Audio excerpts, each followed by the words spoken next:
Mahmoud was taken away from her, Lenora Mahmoud is feeling some relief. Just hope that justice is served and they get life for what they did. Today, the district attorney's office announced that they arrested and charged 20-year-old Anthony Lacey Woodson, a.k.a. Pistol P, a member of gangs 46th Street Boys and Otida 4 on Thursday, as well as 22-year-old Jalen Mickens in connection to Mahmoud's murder and two additional shootings that same day, July 4th, 2021.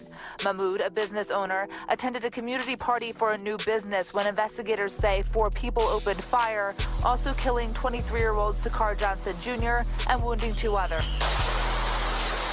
Today, investigators outlined a handful of other Southwest and West Philadelphia shootings that they say stemmed from ongoing feuds between 2 groups of various gangs, including the murder of another innocent victim, 15-year-old Antonio Walker Jr. in March.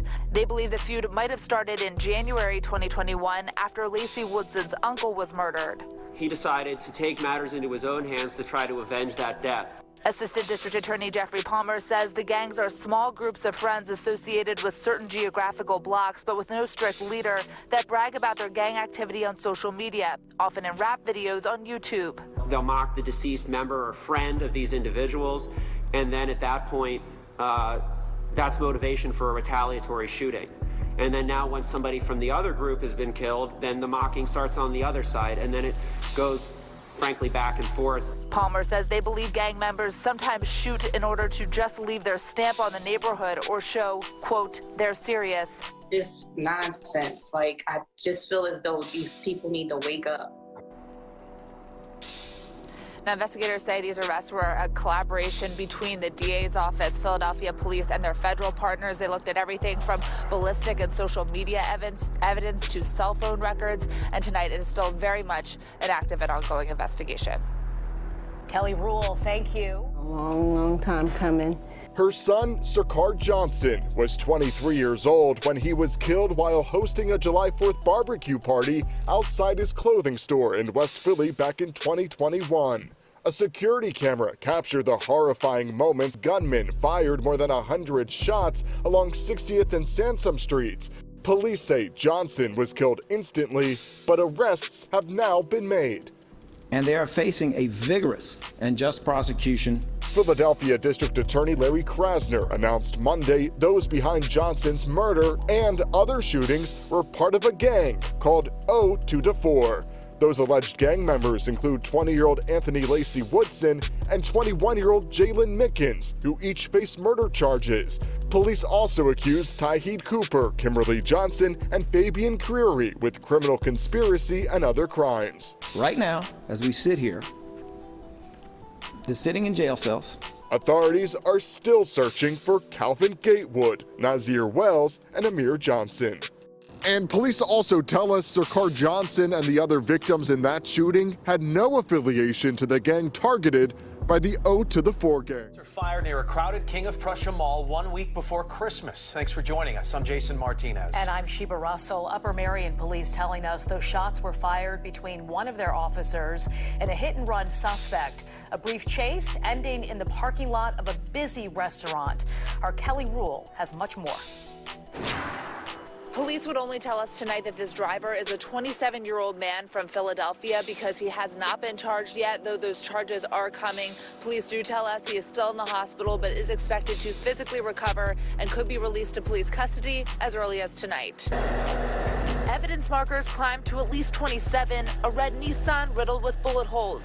It happened in the parking lot of a popular King of Prussia restaurant next to a bustling mall 1 week before Christmas. It was a good day, but it sucks that you have to come out from a good day to craziness. Upper Marion police say a chaotic chase of a driver involved in a hit and run ended in the season's 52 parking lot with a shootout Sunday afternoon. Police say around 2:30, a woman notified them that her car was involved in a hit and run, and the striking vehicle, a red Nissan Juke, drove off. Shortly after, police say they found the car parked in the lower level of the green parking deck. When he got up to the vehicle, he noticed that the suspect was now hiding in the back seat. But before he could take him into custody, the suspect was able to jump into the front seat, into the driver's seat, and fled away. Chief Thomas Nolan says the driver tried to speed away but got stuck in traffic at the exit by Seasons 52, then made a right turn and jumped the 4-foot stone wall. Got out with what police say was a 9mm handgun, and started firing at an officer. That officer returned fire. Once the driver was down, police say additional responding officers performed CPR until paramedics arrived. Police would only identify the driver as a 27-year-old man from Philadelphia. Chief Nolan says people were in the parking lot at the time. You have the largest shopping mall by retail space in the country, Sunday before Christmas. Yes, it could have been very, very different. The actions of the officer in this case were heroic. It's a miracle that the officer was not injured. When I was working, I did hear something, and everyone kind of turned when they were shopping. Lucas Reardon says mall crowds were equivalent to what he saw Black Friday. He's grateful no one else was hurt. Mike, this Kia SUV was stolen just 2 days ago, just 2 blocks from here. And what happened was there was a guy driving a Honda at 11:45. He stopped for the light, right where these cars are now making the light, right? And he sees in his rearview mirror these headlights that are coming at him way faster than the 40-mile-an-hour speed limit, like double that. And he's like, uh-oh, this doesn't seem right. And he braces for impact. That SUV driver in the stolen car must have saw that Honda stopped at the last second, swerves, clips the back of the Honda, and goes flying in the air, flipping over 3 times. Here's the video of how it looked after it finally stopped rolling. And he sees the passenger in that front seat fly out of there. He is pronounced dead just 14 minutes after the 11:45 crash. The driver, witnesses, and the Honda driver see, stumbles out of the car and just starts stumbling away and is last seen going down the street on Rising Sun. According to accident investigators, that speed was a factor because there's very, very heavy damage to the Kia. Accident investigators believe the Kia flipped over several times, and according to witnesses, that is the case, that the vehicle flipped over several times, and there are car parts, tires came off, all over the intersection. The light was red, vehicle was speeding, lost control, and what happened was he ended up hitting the vehicle. It flipped over 3 times. The second impact, the guy flew right out the windshield and landed into the pavement. And I tried to get over there to make sure he was all right, but after a minute he stopped breathing, so there was nothing I could do for him. You know, one of the more horrific crashes we've seen on the boulevard, and that's not an understatement. You couldn't even make out that this was an SUV because the back of it was gone. Everybody thought it was like a sedan at first, and then you see the back end basically here on the sidewalk with wheels, the bumper, and everything else. And now there's a concerned citizen out here cleaning up down the sidewalk with a broom and a dustpan because he hears the crunching sound of all the rush hour traffic going through this. So just awful, but still, as daylight hits, no sign of that driver just yet, no identity on the dead victim. But the police found 2 cell phones in this debris, and you can bet that the family and friends of that dead young man, maybe even a teenager, are calling looking for him, and then they're going to get the police who are going to tell them the bad news that he is no longer with us. And that may help, that phone may help them find the driver ultimately if he's not found by kids like this kid walking to school, because police have been searching for hours now in the blocks immediately around here. Tonight, Koberger is being held without bail here in Pennsylvania in a case that has captivated the nation's attention since the 4 victims were found brutally stabbed to death 6 weeks ago. Our Chris O'Connell is in Albrightsville tonight, where Koberger was arrested early this morning. A nationwide manhunt for a killer ends here in the Poconos. Brian Koberger, the man police say murdered 4 college students in Idaho last month, is in custody tonight. A little nerve-wracking. It is nerve-wracking knowing he's that close to home. That's the reaction Jamie Scubinger had when she learned she came face-to-face with accused killer Brian Koberger at this Exxon gas station, about a mile away from his parents' home in Albrightsville, Monroe County. He was just in here about 2 weeks ago, came in, shopped, quiet to himself, and then just left. Little did anyone know the 28-year-old was the prime suspect in a November quadruple murder 2,500 miles away. 4 University of Idaho students were all brutally stabbed to death in their off-campus home.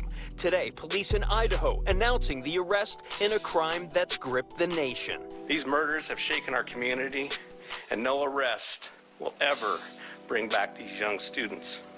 However, we do believe justice will be found through the criminal process. A local SWAT team took Kohrberger into custody at his parents' home in the gated community of Indian Mountain Lake in Chestnut Hill Township about 3 a.m.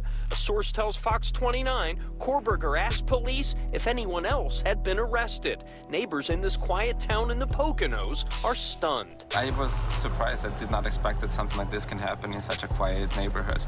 I specifically moved from New York to the quiet area, but I didn't expect that things like this happened. Kohrberger graduated from Northampton Community College in Bethlehem with an associate's degree in psychology. He also attended DeSales University in Lehigh County, and he was currently a graduate criminology student at Washington State University. He was living at this Pullman, Washington apartment building about 8 miles from the killings. It's not clear if Kohrberger knew the victims or a motive. Back at the store where he shopped during the holidays, a chilling revelation that an accused mass killer was right here. My kids are in their early 20s, and I guard them, and I guard my grandbabies, and it's just, it's heartbreaking. It really is. Those babies did not need to die for this. Kohrberger remains in the Monroe County Jail on no bond. He's scheduled for an extradition hearing Tuesday afternoon.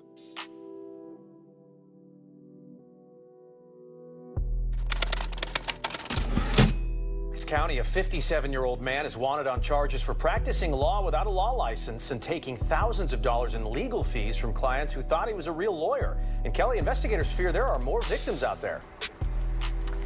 Jason, that's exactly right. In fact, the DA's office said they strongly believe there are more victims tonight, and that's partly because he operated and owned a business here in Levittown for more than several years. We were able to speak with some employees and businesses in Levittown here. They tell me they saw him around often. He seemed nice, but they haven't seen him in several weeks.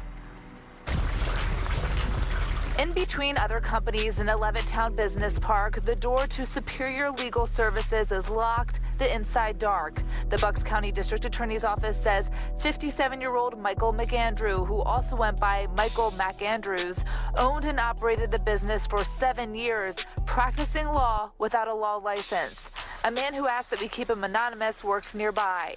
Doing things like that, it's always gonna catch up to you, you know what I mean? So you reap what you sow, and obviously he's getting caught up, and he's gonna pay for it. The DA's office says McAndrew advertised the business off Woodburn Road through a website on social media and by sending letters to people possibly needing legal services. Court documents say the company described itself as attorneys at law with experienced criminal attorneys in Bucks, Montgomery, Chester, Northampton, and Delaware counties who, quote, know the police, the judges, and the DAs. The DA's office says a licensed attorney worked with McAndrew from June 2021 until earlier this year when he learned that McAndrew was not licensed. He told investigators he co-counseled 3 civil cases with McAndrew and was referred 12 criminal cases he handled on his own. Detectives say they spoke to the clients in 2 of those civil cases. One signed a retainer with McAndrew for $30,000 and paid between $15,000 to $20,000 of it. And in the second civil suit, the client paid $6,000 for McAndrew to represent them. Documents say McAndrew also claimed he was a licensed attorney for Comcast Cable. The DA's office strongly believes there could be others victimized by McAndrew. My prayers go out to the people that lost thousands of money because, 1, this holiday season right now. 2, I'm sure people may have children. I mean, people got families, they got, homes to take care of. Chaotic scene. Tuesday afternoon. In Mercer County, police are investigating a grim discovery in West Windsor Township on Christmas night. The body of a woman found at a former car dealership along Route 1 North. She has been identified as 31-year-old Stephanie Carmody, pictured on the right. Now, the picture on the left is a person of interest police want to talk to. The cause and manner of her death is still being investigated. But we leave no stone unturned, literally, in this case. So we've been to at least 2 locations, and we're willing to run down as many locations as it takes, as long as it's feasible, to try to recover Beth Capaldi's remains and bring them back to her family. That's our goal. And of course, to get him to tell where to find her, that you guys had to make a deal. So what is the difference that would have been for first and third, as far as how much time he would have served or what the punishment would have been? It's a substantial amount of time. figuratively, but literally I don't think it's going to be that much because Mr. Capaldi's already 57 years old. So with a 20 to 40 year sentence, he's only going to be eligible for parole when he's 77. That's not to say that he's going to get out of jail, and I don't know a lot of 77-year-olds that survive in jail, frankly. So where did this all start? In the Sellersville home? Yes, unfortunately, I think there was some planning involved, certainly based on information that I have, but Mr. Capaldi saw his opportunity and he took it, sadly, and he ended his wife's life. Wow. And they've been married 30 years. Had there been history of abuse in their relationship? Yes, they are. We're now learning Beth Capaldi was brutally murdered, and at the center of this investigation is her husband of 30 years, Stephen Capaldi, who now faces a third-degree murder charge. The 57-year-old is accused of killing his wife on October 10th and dismembering her body at their home in Sellersville. According to a grand jury report, a forensic extraction of Stephen Capaldi's cell phone revealed he was having an affair with another woman for 6 months. Investigators found numerous internet searches, including how to get away with murder on his cell phone, and Stephen Capaldi was asked if he killed his wife during a polygraph test. The report says he unquestionably failed. On December 8th, Stephen entered into negotiation with investigators on the condition to help locate Beth's remains. The Bucks County DA says they were holding on to hope that they could find her. Her family and I and every member of law enforcement arrayed here and all that participated in this recovery were devastated by this news. Beth Capaldi was 55 years old. She was first reported missing on October 12th when her daughter called police. You can see a vigil was held in her honor earlier this month. The DA says only some of her remains have been found in Montgomery and Delaware counties. Now, Stephen Capaldi, he does remain behind bars, and he's expected to plead guilty to those numerous charges and will be sentenced to 20 to 40 years in prison. And the family is wishing to grieve privately at this time. Reporting live in Doylestown.